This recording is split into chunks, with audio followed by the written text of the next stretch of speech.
Shock, anger, sadness, and in some cases, relief. We go now to more community reaction from today's hearing. Our team coverage continues with News Channel 9's Drew Bollea, who was outside the courtroom as the hearing went on. Drew?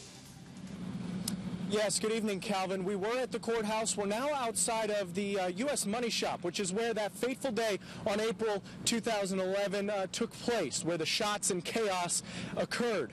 This is where Sergeant Chapin was murdered out in this parking lot. And the people in the community that we spoke with, they're not taking a lot of sympathy for a crime of this magnitude.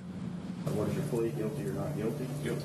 Matthews' guilty plea confirmed what Edith Wadley says she already knew. He was planning to kill somebody if he had on all that gear. Others on the street spoke about Matthews' sentence of life in prison without parole. The person that did that, they've got a lot more time to think about what they've done. We were outside the courtroom to get Chattanooga Police Chief Dodd.Dodd's initial reaction to the day's events. I think it's possibly the best outcome we could have gotten today. He says he's relieved to put this situation behind him. Hopefully it'll allow us to, have some closure and some healing, not only for the family and the officers involved, but, us as a community as well.